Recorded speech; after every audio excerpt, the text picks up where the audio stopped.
is brought to you by Head Start Basketball. How much do you want to win? Are you diving on the floor for balls? Are you willing to take charges? Are you willing to gas out? Are you drenched in sweat when you're playing and you're still going? It just really shows how much you want to win when you're displaying that motor. And I think everybody should have that at the college level. Adam Gonzales is in his second season as an assistant coach for the men's basketball program at Concordia University, Texas. Gonzales joined the staff during the 2016-17 season as a student assistant coach, working on scouting reports, practices, player development, and summer camp itineraries for the program. He has also been a coach with the AAU team CenTex Attack for the past 4 years. Gonzales was promoted to the role of assistant coach on April 5th, 2021. Prior to Concordia, Texas, the Austin, Texas native played basketball at Richland College and St. Philip's College before returning back home to finish his degree in Multi-Disciplinary Studies. Hey Hoopheads, this January our partners and friends at Dr. Dish Basketball introduced their all-new CT Plus machine with a 21.5-inch touchscreen that allows players to train offline, build custom drills, compete in multiplayer mode, and view their stats in real time. Learn more at drdishbasketball.com and follow their incredible content at Dr. Dish B-Ball on Twitter, Instagram, Facebook, and YouTube. Mention the Hoopheads podcast and save an extra $300 on their Dr. Dish Rebel, All-Star, and CT Plus models. Visit drdishbasketball.com for details. That's a great deal, Hoopheads. Get your Dr. Dish shooting machine today. Hi, this is Pete Marion, the head men's basketball coach at Concordia University, and you're listening to the Hoops Head Podcast. Prepare like the pros with the all-new Fast Draw and Fast Scout. Fast Draw has been the #1 play diagramming software for coaches for years. You'll quickly see why Fast Model Sports has the most compelling and intuitive basketball software out there. For a limited time, Fast Model is offering Hoopheads listeners 15% off Fast Draw and Fast Scout. Just use the code HHP15 at checkout to grab your discount, and you'll be on your way to more efficient game prep and improved communication with your team. Fast Model also has new coaching content every week on its blog, plus play and drill diagrams on its Playbank. Check out the links in the show notes for more. Fast Model Sports is the best in basketball. Take a second to grab a notebook before you listen to this episode with Adam Gonzales, men's basketball assistant coach at Concordia University, Texas. Hello and welcome to the Hoopheads podcast. It's Mike Klinzing here without my co-host Jason Sunkel this morning, but I am pleased to be joined by Adam Gonzales, men's basketball assistant coach at Concordia University, Texas. Adam, welcome to the Hoopheads pod. Hey, Mike, thank you for having me. I'm excited. Absolutely. We are thrilled to be able to have you on after a few technical difficulties this morning. We are ready to go. Adam, just wanted to start by asking you how you got into the game of basketball as a kid. What were some of your first experiences with the game? Just a neighborhood, honestly. That's what we did. We played every sport, football, basketball. My dad was a boxer, so I was heavy into boxing as well. But basketball was something that was always challenging to me. It was probably a sport I was, the least best at. So in a weird way, it motivated me to kind of stay in the gym, stay working on my game. So that's kind of how I got started into it. As you were going through and in your playing career, was there a time where you knew that at some point you wanted to be a coach, or was that something that came to you a little bit later? Came to me a little bit later. Honestly, I was so, headstrong on playing college basketball. So, I had no idea I was going to be a coach. I just knew I wanted to be in the game in some form or fashion, be around it, even after I stopped playing. What was your first thought process after you got done playing when it came to being a coach? What sparked you saying, I really want to get into coaching. I think it'd be a right place for me. Was it just the fact that, hey, my playing career is coming to an end? Just talk a little bit about what made you make the decision. Yeah, I mean, it was kind of that. I was already, kind of jumping to a JUCO to another one. I wanted to finish school, obviously, and some of my mentors, like you've met, Nelson Taroba, who got me into coaching. I've always done camps, even when I played with him. And he was my assistant coach in high school, and he kind of made me look at things and have a certain perspective on basketball and just the way you prepare for it. And it kind of it got me interested in wanting to coach. Just that approach, it gave me a certain level of confidence when I played and looked at the game. So when I was done playing, I immediately jumped into coaching with him, with the AU program, a summer program called CenTex Attack, and that's kind of what got me jump started into it. What'd you like about coaching AAU? It was all like an experiment, Yep. I feel like I prepared the same that I would now, but it was fun.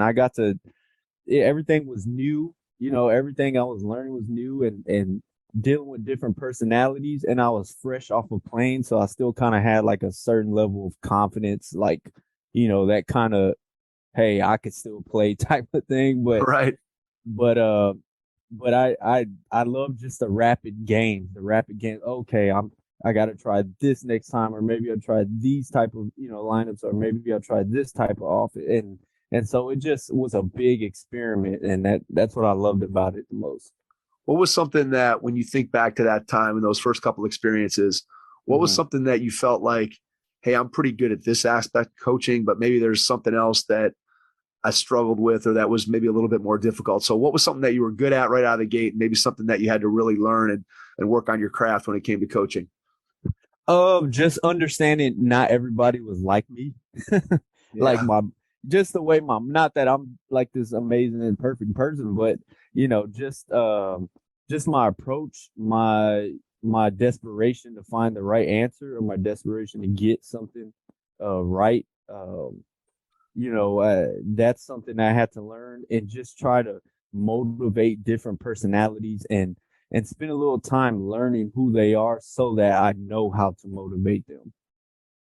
Yeah, that makes a lot of sense. I think as you get to know your players, and especially depending on what level you're at, the amount of time that you get to spend with them, building those relationships is something that is really, really important, because as you know, you can reach those kids better and get more out of them once you build that relationship both on and off the basketball court. It just makes it easier for you to push them harder and get more out of them. As you were moving through and continue to coach AAU, what's the first opportunity that you get on a more formal level to go and coach, and how do you end up getting to Concordia?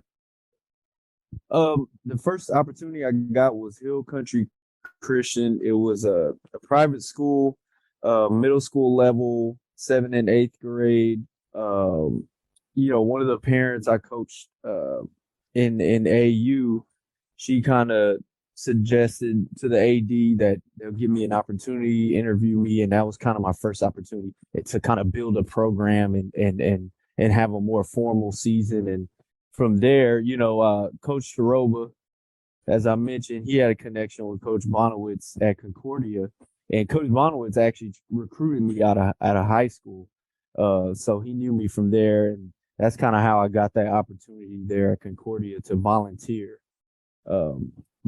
there for 3 years before I got hired on to a full time.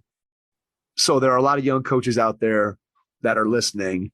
Talk about your experience as a volunteer, and just why you felt it was important to do that. And again, what the challenges were as you were going through it. Because there's a lot of coaches out there, as you know, that are trying to break into it. So just give us a little bit of what your experience was like, and maybe some advice that you might give for somebody else who's in a similar position to where you are.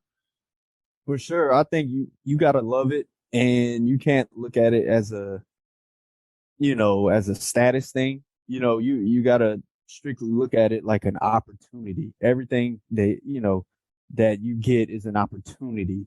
And so when I first got there at Concordia, I was literally just wiping the floor off when somebody fell. I was doing the laundry. I was, just a fly on the wall.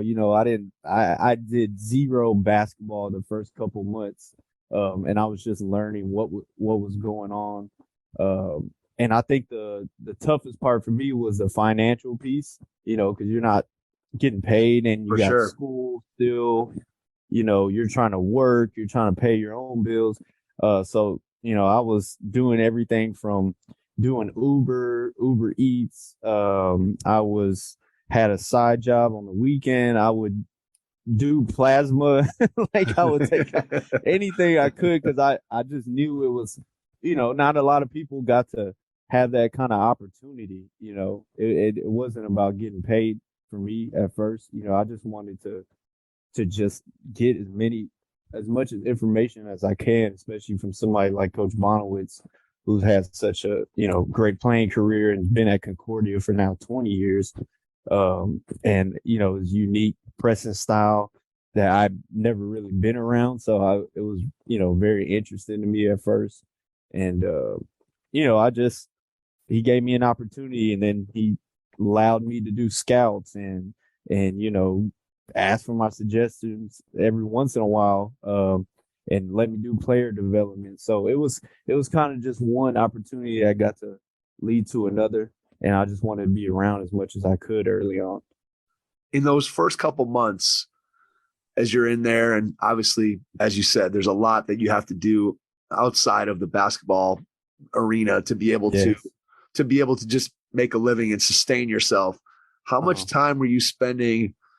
When I say basketball, I mean washing the floors, doing the laundry, all that stuff. How much time were you spending in that volunteer position on a daily basis? Can you ballpark like how much time you were around the office and around practice and doing the laundry and all the things? In other words, how much time did you have outside of basketball to be able to work your other jobs? And just give us an idea what your schedule was like. Oh man.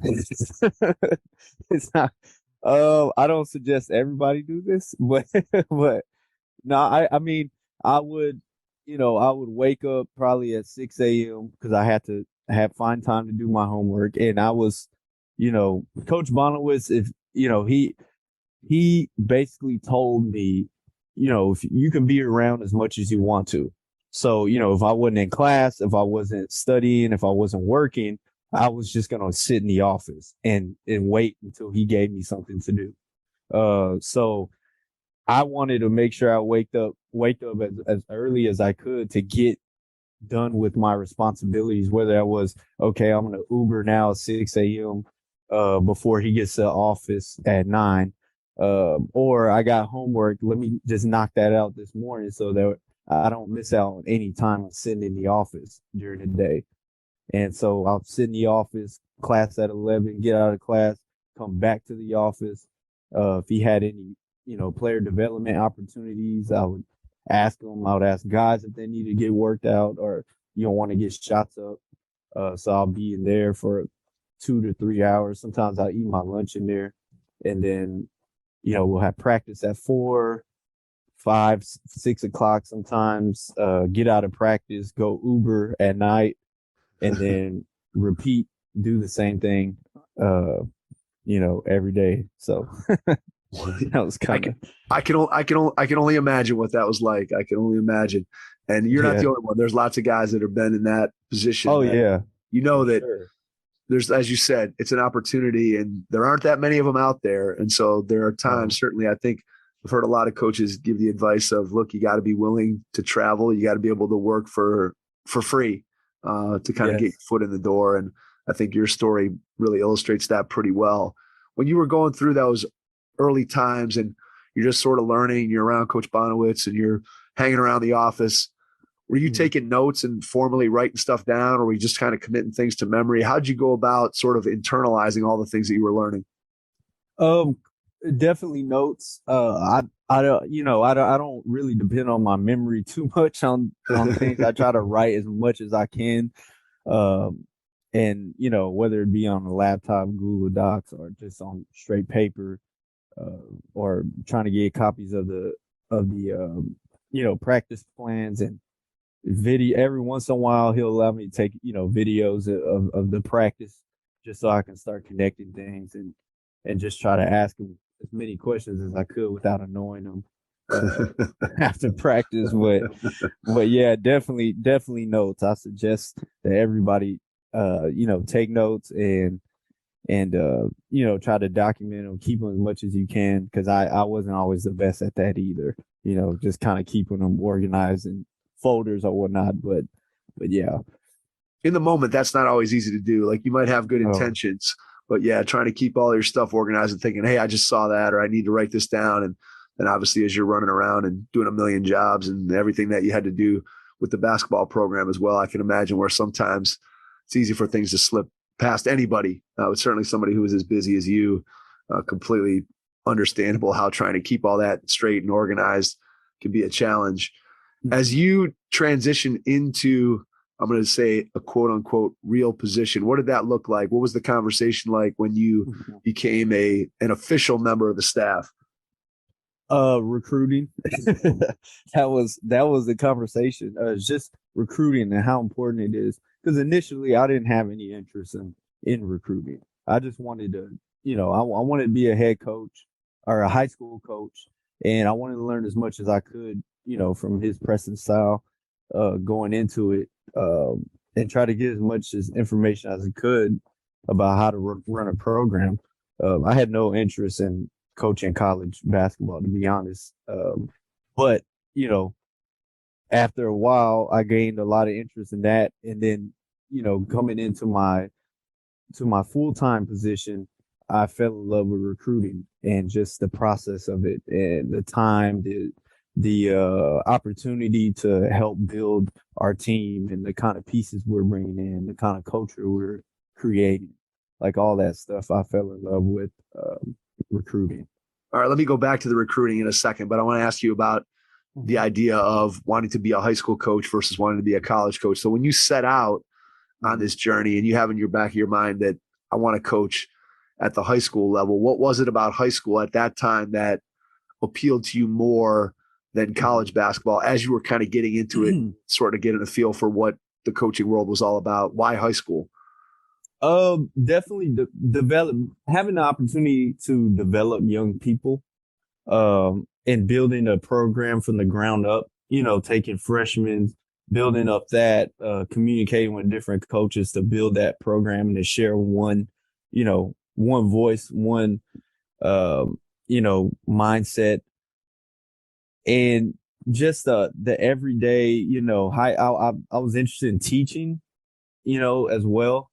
And just my experience in high school. I had a great experience in high school. I had great coaches, and I kind of wanted to follow up with that. And I thought college was going to be a lot of other things outside of coaching that you had to do. But obviously all the high school coaches listening, they, there's a lot of stuff you have to do as a high school coach too. Absolutely. It's not, absolutely. There's a lot of high school coaches out there that are like, my 6 hours of teaching every day, if I could just get to the hoops part of it. No doubt. And I learned that when, my former head coach in high school, he allowed me to kind of be around the program throughout the year, go to booster clubs and kind of mirror, their whole day. And I was like, oh man, you don't get to do just straight basketball. Like, you have to be in these meetings, you have to go to class, you have to prepare for your class, and almost cram in, coaching was a afterthought of your everyday, job. So that was all interesting to me as well. All right, let's talk a little bit about the recruiting piece of it. So how do you go about, once you identify players that you guys are interested in, one of the keys obviously is then building a relationship with that player and their family so that they feel comfortable and that eventually they want to sign on and come to Concordia. How do you go about, what's the key for you in terms of building relationships with players and their families in the recruiting process? Definitely being honest with them, letting them know the challenges of being there at Concordia in terms of like the things we do, the everyday work we do, and I like to get that out the way. I like to see their expressions, their reactions. I like to open the floor for questions, because what I don't want to do is surprise somebody and they get here and then it doesn't work out. I want to see if they fit our culture. I want to see if they're willing to do, the things we want to do to push our team. And I want to know if they're a good person. I want to know if we're bringing in somebody who's not only talented, but somebody who's going to contribute to our culture and contribute to what we want to accomplish. So that number one, and making sure that their head is on right, that their goal is to finish school, not just be here for basketball, and just try to get a feel for what kind of person they are, because you get to recruit them over time, and you text with them, talk to them, go watch them play, but you don't really find out who they are until you see how they respond to adversity and when they get there. So I try to expedite that by just being straight up front. What do you think about this day when we have to, you have to wake up in the morning, you got to go to class, you got study hall 9, individual study hall 9, you got to work out at 11, you got weights at 3, and then we got practice at 6. What does that sound like to you? How does that sound like, if you had a bad day and then you have to do that, how you can respond to that? So, and that's not every day, but I would like to know, what, how they would respond to those type of things. Definitely a different world from high school basketball, let's put it that way, without question. Yes. Mm-hmm. When you are evaluating players, do you have a preference in terms of watching them with their high school team, with their AAU team? Are you looking for similar things, different things? Are there tips, or just what are you looking for in AAU versus high school basketball? And do you prefer one setting over the other? No, not at all. I guess when I go see AAU basketball, I want to see just what their ability is. I think that there is a little bit of, not every AAU program, but there's more freedom out there for them to kind of, explore some of their skill sets. But it's the same 3 things I look for: just niche, motor, and how they defend, whether you're playing, summer ball or high school ball.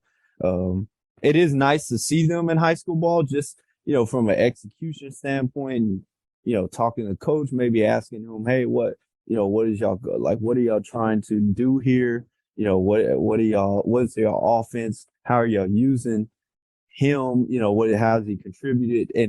And now, when I watch the game, I can kind of put those things together and see how much that player is trying to follow, his coach's plan.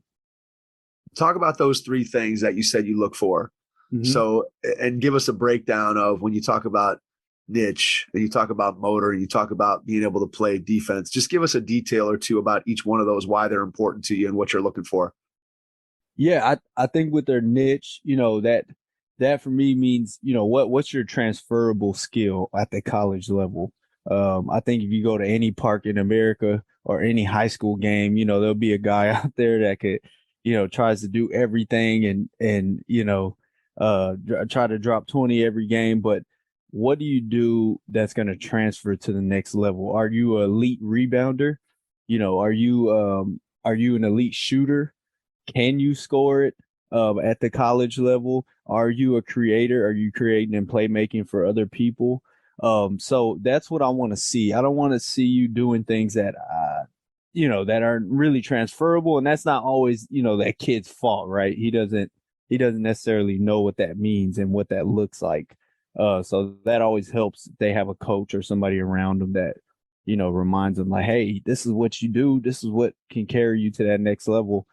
So that's what I look for. Do they weigh into that niche? Like, they really put time in on that, especially shooting is one of those ones that pops immediately. And then motor, I think motor just that's what we look for. And, our team culture is, how much do you want to win? Are you diving on the floor for balls? Are you willing to take charges? Are you willing to gas out? Are you drenched in sweat when you're playing and you're still going? It just really shows how much you want to win when you're, displaying that motor. And I think everybody should have that at the college level. You're playing at an elite level. And the third one, defense, those 2 things can go together, but off ball? Are you engaged? Are you detail oriented? You put yourself in good position, and that is also, a effort thing. Are you getting in the stance? Or, how are you putting it all on the line? Does every possession look like the last possession? And not everybody's going to have that, especially, again, it's not always the kid's fault to necessarily know what that looks like. But it is something that we look for.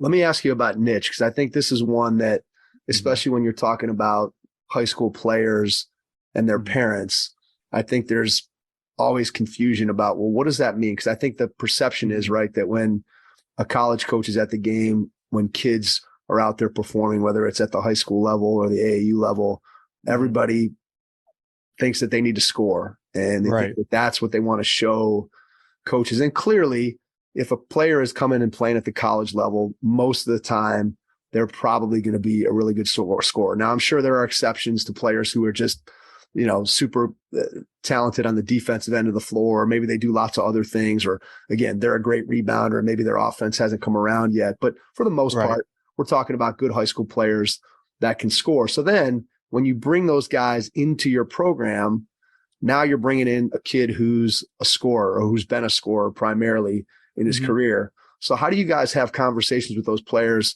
when they first get on campus or in the recruiting process about, hey, I know you might be scoring 25 a game, but when you get here, this is kind of where we see you or how you fit. So what do those conversations look like? Well, we would first address, how are you scoring? Are you a point guard and you score off of pick and rolls and you get downhill and you just, do a good job finishing? Are you a guy who scores primarily off the ball, where you're now coming off of screens? You read space well. You're a quick shooter. You're a good shot fake, one bounce, mid-range shooter. I think it's how you're scoring, and we kind of try and lean in on that, because our goal is to build a good team. Okay, we already have this, and I think we have about a few of those guys, but you can do this really well to help our team. You can shoot the ball really well. We don't really need you on the ball as much. We have two of those guys. Or you're a versatile four. Okay, are you a scoring four? Are you a physical rebounding guy, but you think you're a versatile guy? So just kind of, you know what I mean? Right. No, I know exactly. Yeah. And so we also put video behind it too. With our recruits, when we bring them on, we show a video of a guy who we think they play like in our system or in the past, to give them an idea or feel for, hey, this is what we're running for this guy, or this is how he's scoring. This is where he's had success. This is kind of where we see you. Not to say we put you in this box, but initially, this is where you're going to get, your production. This is where we see you as. Hey, and if you want to get out of that box, work on your game outside of practice. You know what I mean? Or in individuals, this is what you need to be working on if you want to get outside that box. But in the meantime, don't run away from that box. Like, this is what's going to help you and our team. So that's kind of what we mean by niche. What are you going to do for our team to help us win, and it be fun for you as well?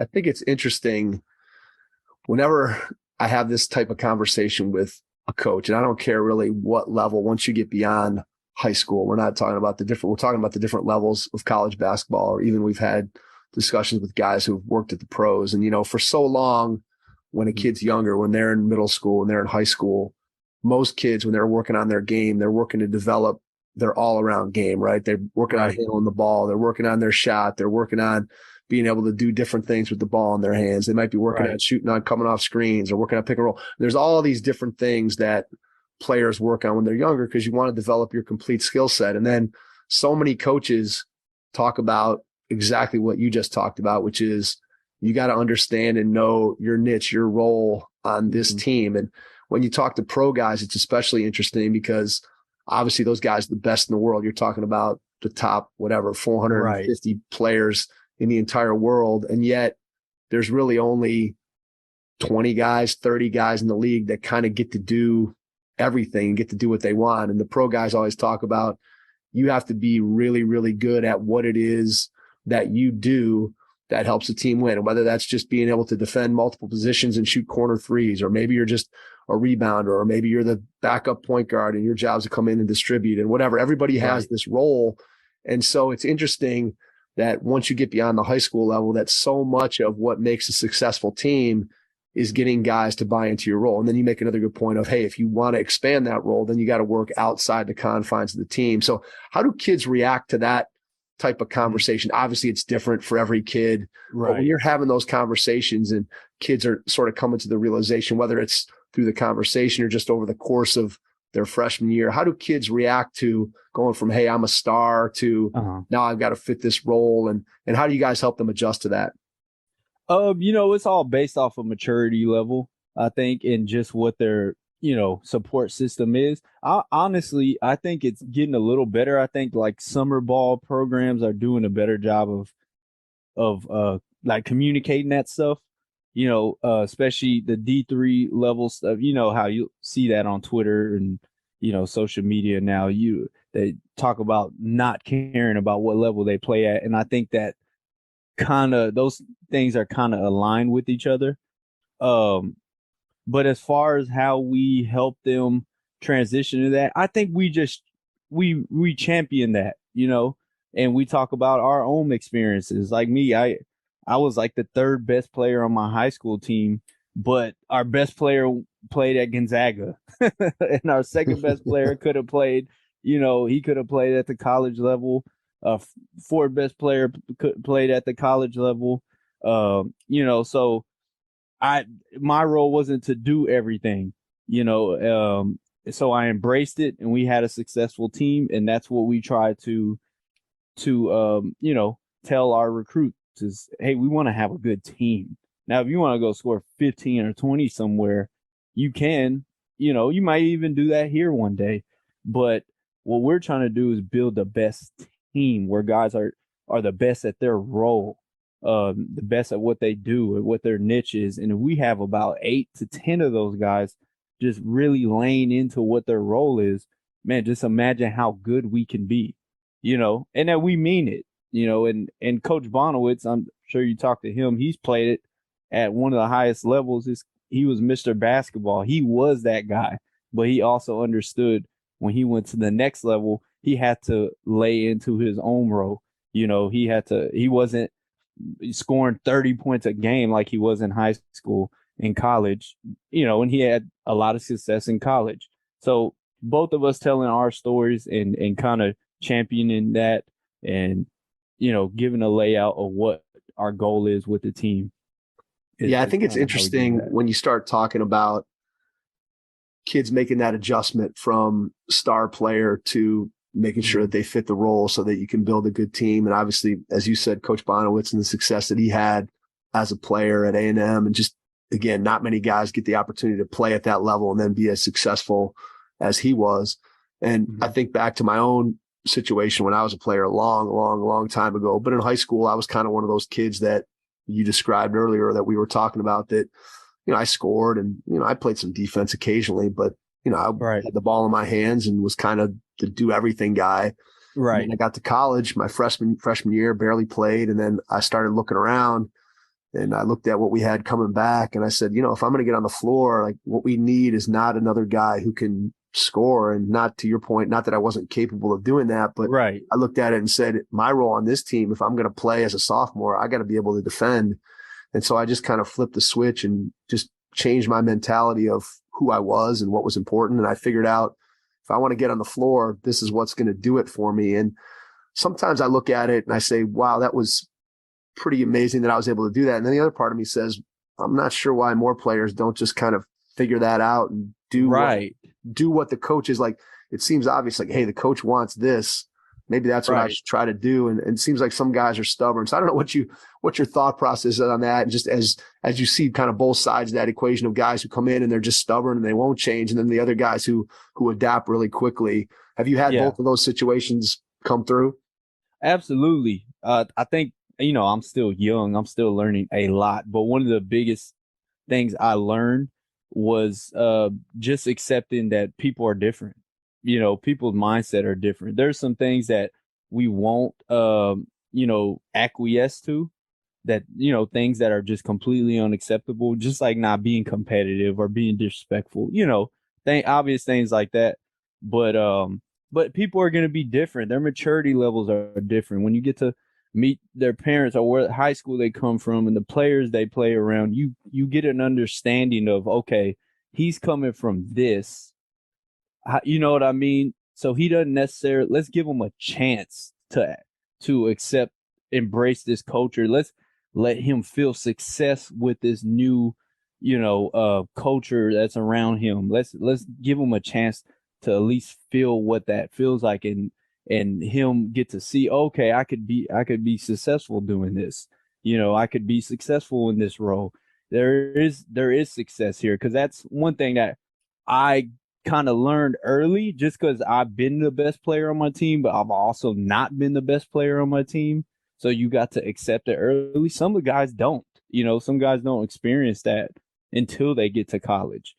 So one thing that helped me, that amazed me, was, you think about LeBron James and how ball dominant, how dominant he is, period, whatever team he's ever played on. But I remember a coach told me, how long do you think the ball is in LeBron James' hand?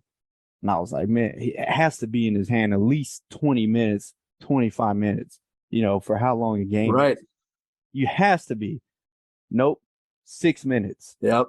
I was like, whoa, 6 minutes? This is LeBron James. Nobody has the ball in their hand more than LeBron. You know what I mean? But I didn't know that prior to. So you kind of got to give these kids a chance to learn that kind of stuff and not be so dismissive towards that, But if we get to a point where you're just not accepting it, you got to also know, okay, he's probably not going to develop this level of maturity within 4 years. That's fine. We're not, going to get rid of him, but Right. But there is guys in line ready to accept that level of maturity and who are you're going to produce for us. So you got to make decisions like that as well. That number with LeBron, I think, is telling in a few ways. And what I think always strikes me when I hear those numbers is there's so much more to the game than just when the ball's in your hands. And the players that only want to play hard when they have the ball, man, those guys are killers, because you look at what happens just in terms of movement and off the ball, and how valuable a guy, like you think about Curry and you think about how dangerous he is with the ball. But what really makes him dangerous is the fact that when he gives the ball up, he's moving. There's nobody with better movement or better footwork or better just making guys chase. And obviously the shooting makes chasing him even more important. But just the fact that he doesn't give the ball up, and you think about James Harden in Houston, passes the ball and then just goes and stands somewhere. Well, which guy's more dangerous? Which guy's more valuable to their team? It's no comparison. And then you factor in the other end of the floor where, let's face it, there are high school guys that play good defense, that are hard-nosed, that are tough, but playing defense at the college level is something completely different that most college players have to make a big adjustment to. And I think helping players to be able to see that there's more to the game than just having the ball in their hands, that's so critical for them to understand. Like you said, some guys probably, you've experienced it. Some guys never understand it. And they go through 4 years wondering, well, how come I don't play? And how come I don't get the ball? And how come I don't get to do what I want to do? And then there's other guys who just kind of figured out, like, look, if I set screens and roll hard to the basket and rebound, then I can get 18 minutes a game, even though I may not score very much. But let's face it, it's a lot more fun to be out on the floor playing than it is sitting on the bench, no matter what you think your role is. Right. You just want to be in the mix. Absolutely.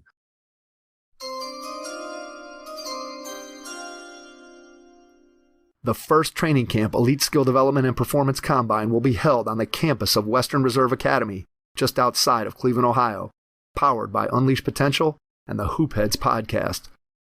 The camp is designed for boys rising to grades 6 through 9 and will take place June 29th through July 1st, 2023. An emphasis on improving individual skills in the context of a team environment will be the hallmark of the training camp. Mike Klinzing from Head Start Basketball and the Hoop Heads podcast, and Joe's Decision from Unleashed Potential will serve as the camp directors of this inaugural training camp. Campers can expect 3 days of hard work, intense skill instruction, and learning how to be a great teammate on and off the court at the training camp. Players will participate in 10 elite skill development sessions led by some of the best coaches from across the country. Visit headstartbasketball.com to get registered.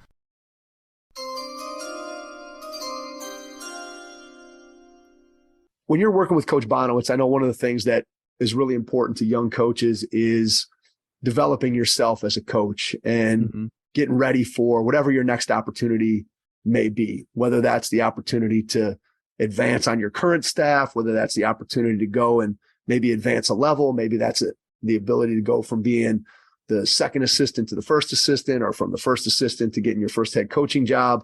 So when you're working with Coach Bonowitz, man, you're thinking about yourself as a young coach, somebody who's trying to grow in their career, look for, and get ready for that next opportunity. What do those conversations with Coach Bonowitz look like in terms of you trying to gather knowledge? Obviously, you're watching what he does, you're seeing what he does every day, but when you guys sit down and talk, is there ever a time where you're talking about, hey, here's where I want to go in my career. Can you help me to get that, to understand what it takes to get to that point? I spend so much time with Coach B. I've worked with him for 7 years. I kind of just watch his actions. We talk. I mean, we talk constantly. We talk a lot. We talk so much that it's not like a formal sit down conversation about stuff like that. It just happens in our daily conversations, and it happens in, oh, okay, I got you, Coach. Now I see what you were talking about then, or it might even be a couple years thing where I'm like, okay, Coach, I see what you meant, a couple years ago when this happened and I disagreed with you and I didn't understand it. Now I see why you said that.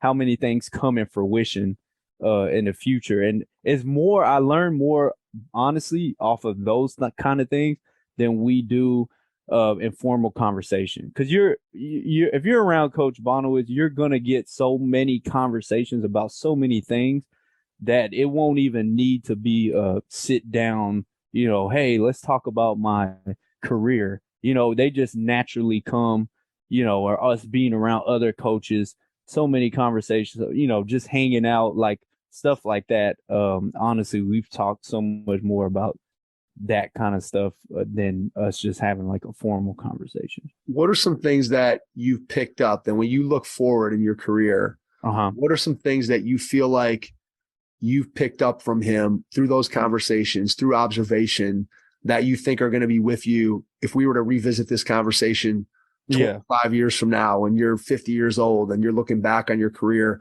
What are some things you think are still going to be influencing you at that point? Definitely the everyday, when I say fight, I don't mean like literally fight, but he's willing to fight every day. You won't catch him sleeping ever. He's willing to go at it every day, and you have to be that way as a coach, right? Like, I think my personality is different, and I've learned that from him. Just kind of, okay, I can't, you got to be on it every day. You have to be able to fight for not only your culture, but what your team stands for, what your principles. You have to be ready to go at it every day. We'll be in the classroom. Coach, he has a with the guys, talk to them about sports, talk to them about everything but basketball sometimes, but when we get in the gym, boom, it's on, right? Like, if you're not doing what you're supposed to be doing, you're not getting to your five to a side, your midline defense, you're not pressing up, you're not getting in somebody's bubble. He's willing to fight. His energy is always there, no matter what. Whether we went recruiting the night before and we're both going off of 4 or 5 hours of sleep, he's getting his workout in, he's getting in the gym, and he's ready to go. You know what I mean? That's what I'm gonna learn from him, and obviously a bunch of different X's and O's, offensive wrinkles stuff and defense, but in terms of like a belief system and just what I've observed from him consistently every day is that. To go along with that, what do you love about the Division III level of college basketball? What in your mind makes it special when you talk to players, whether it's on the recruiting trail or when you guys are sitting in the coach's office talking to each other, or you're talking to players during the season? What do you love? What's your main selling points for what makes Division III basketball so special? I think the intimacy of it. I go to some of these Division I, Division II, you have like 7 to 8 staff members and, just so many different people involved. I love specifically here at Concordia, it's just me and coach. It's just me and Coach B. So we get to have a really tight-knit culture, a really tight-knit voice. You know what I mean? I feel like we pull in the same direction a lot easier because of that. As far as D3 basketball, I honestly wish I had a better answer than that. I could tell you the misconception. I love seeing guys' reaction to it, especially recruits, when we come and bring them to a game and they're just like, oh, this level is kind of Yep, I hear you. And I remember my first reaction seeing a Division III game. It was like, oh. Did you see a lot of it growing up or no? I honestly didn't. I just hooping around the, rec centers and things like that. I've known guys who play at the Division I level, and I'm competing with them. So in my head, I'm like thinking, okay, I'm holding my own against these guys, not really understanding like Division I guys don't go recruit people who are just holding their own. You got to produce. So when I went to go watch a Division III game, I'm like, whoa, like this pace is different. Like that guy could have easily played, at a higher level. And, you get a bunch of those guys, you get enough of those guys, you got a really successful Division III team. Because I think it does take that, like a higher level guy than what you may think a Division III player is. But I just remember being wowed by the physicality of Division III basketball and the pace of it. I know we've talked to a couple of different Division III coaches, and one of the stories that several of them have told is just that number of times that they're sitting down with the kid and recruiting him, and maybe the kid initially has a negative reaction to Division III because everything that they hear is Division I, and so that's obviously what most kids are focused on. It's what they see on TV. It's what everybody's talking to them about, and this and that. Mm-hmm. And the coaches will say, "Well, have you ever even seen a Division III game?" And the number of kids that get recruited by Division III schools that have never even been to a Division III game to actually watch it and see it. And I think both players, and to your point, I think anybody who goes in and sits and watches it, the player's parent, the player themselves, you're going to be stunned by the high level of basketball that's being played and the pace, the physicality. It's just a totally different game than what high school kids are used to seeing. Yes. No, it is. It's one of my favorite things to see. Not to be not in a bad light, but just you already know what the consensus is. You already know what they're thinking prior to that game. Like, oh, okay, that's almost like that's cute type of thing. Is like, okay, wait till you watch this game. Like, and the parents and everything is like, they end up liking it a lot. And I love when the guys get on campus and our guys, do a good job of just kind of welcoming them, but also at the same time, like, hey, yeah, you're competing with me every day. This is, so it's fun to watch. What does game day look like for you? What's your role on the day of a game? What are some of the things, responsibilities that you have to make sure that the team's getting ready and that Coach Bonowitz has all the things in place that he needs? I'm sure there's a million things, but maybe highlight just some of the things that are most important for you on game day. For sure, going over scout with the guys. We do video slideshows with them. We use the synergy shot chart for that, and going over teams based on out of bounds and what they're going to do that day on shoot around in the morning. That's my favorite time. What I love about coaching the most is preparing. I love the preparation of it. I feel like that's what coaching is. It's how you prepare. So doing that stuff is my favorite part. And, after that, it's just a team meal and, bringing them back in and talking to them about matchups and things like that. But the game day stuff is pretty fluent, especially when we get in conference. You have the women playing before you, so there's very limited time of what you can do on the floor prior to your game. So it's more about that morning session, the scout going over teams, defense and based on balance their offense and going over our stuff. What about on the practice floor? How do you divide up what your responsibilities are? Just what's going on the practice court when you guys are working together? Obviously, Division III level, as you talked about, you don't have the Division I, 7, 8, 9 people and 10 managers and everything else going on. So how do you guys manage that and make sure that you're getting the maximum out of your guys for a practice session? Well, we spend a lot of time talking about practice prior to. So whether I'm doing post guard split, he takes the post, I take the guards, or hey, this defensive session, he'll tell me, I want you to introduce this one. I want you to do this one. And if it's my scout, hey, tell the team what we're doing what they're doing offensively, how we guarding that. And then honestly, it's after that, it's kind of both of us coaching, both of us seeing what we see. He gives me the freedom to stop it. If I see something we've talked about prior to practice, being able to just stop it, I pretty much have that freedom to do that. Obviously, as an assistant, you don't want to be stopping it all the time, but he, for the most part, Coach Bonowitz gives me the same amount of freedom to stop things as he does.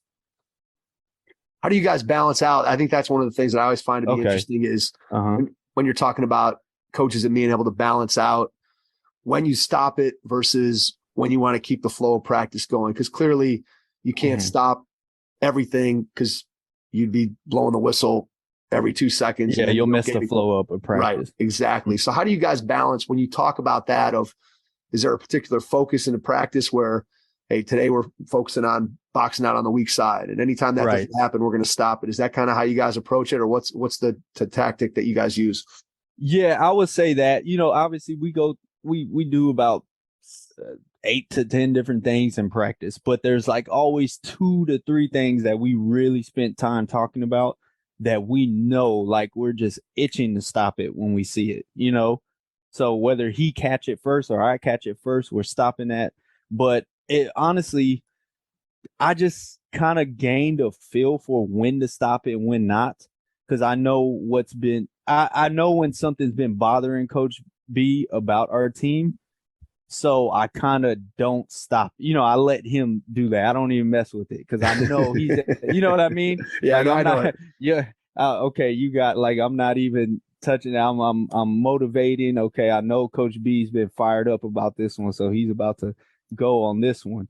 But then the rest of the practice, I got a feel for, okay, we need to keep flow here. That last session, we had to stop it a few times. We need to get some flow here. So I'm just going to motivate. I'm just going to kind of what I think about just touching this. I'm going to just touch on this, but I'm going to say it in passing. I'm not going to just stop the whole flow of practice.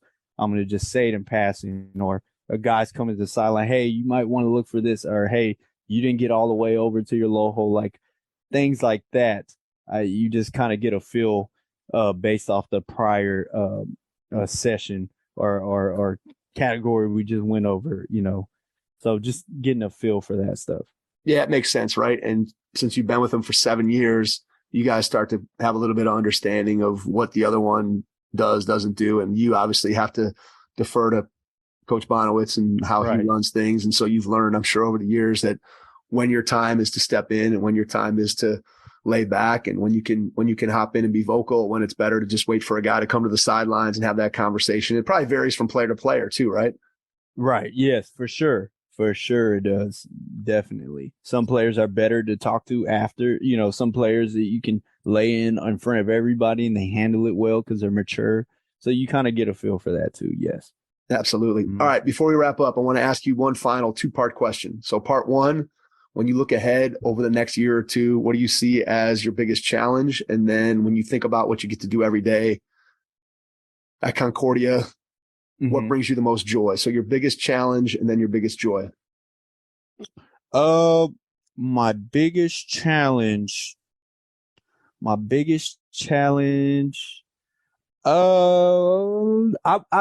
would say I always want to get, or I always want to get more and more organized with my systems, whether it be recruiting or collecting information on stuff we done in prior years so we can use it. So I would say that's my biggest challenge. I want to get better and better at being more organized and collecting things and building better systems for what we do to make, things flow and make it easier in the future. That makes sense. All right. Biggest joy. My biggest joy is just, honestly, coming in every day and recruiting and being able to see these guys grow and working with them and developing them, and just the grind of the season. I just love it. So that's awesome. Obviously not everybody gets to do that in their life, get up and do something that they love. So to be able to do that day in and day out is special. Before we get out, Adam, I want to give you a chance to share how people can reach out to you, find out more about what you're doing. So if you want to share social media, email, whatever you feel comfortable with. And then after you do that, I'll jump back in and wrap things up. Yeah, you can find me at Coach AG 1181 on Twitter and Instagram and Facebook. Cool. Hopefully we'll get some people reaching out. And again, Adam, can't thank you enough for taking the time out of your schedule this morning to jump on with us. Truly appreciative. And to everyone out there, thanks for listening. And we will catch you on our next episode. Thanks. Your first impression is everything when applying for a new coaching job. A professional coaching portfolio is the tool that highlights your coaching achievements and philosophies, and most of all, helps separate you and your abilities from the other applicants. The Coaching Portfolio Guide is an instructional membership-based website that helps you develop a personalized portfolio. Each section of the Portfolio Guide provides detailed instructions on how to organize your portfolio in a professional manner. The guide also provides sample documents for each section of your portfolio that you can copy, modify, and add to your personal portfolio. As a Hoopheads Pod listener, you can get your Coaching Portfolio Guide for just $25. Visit coachingportfolioguide.com/hoopheads to learn more. Thanks for listening to the Hoopheads podcast, presented by Head Start Basketball.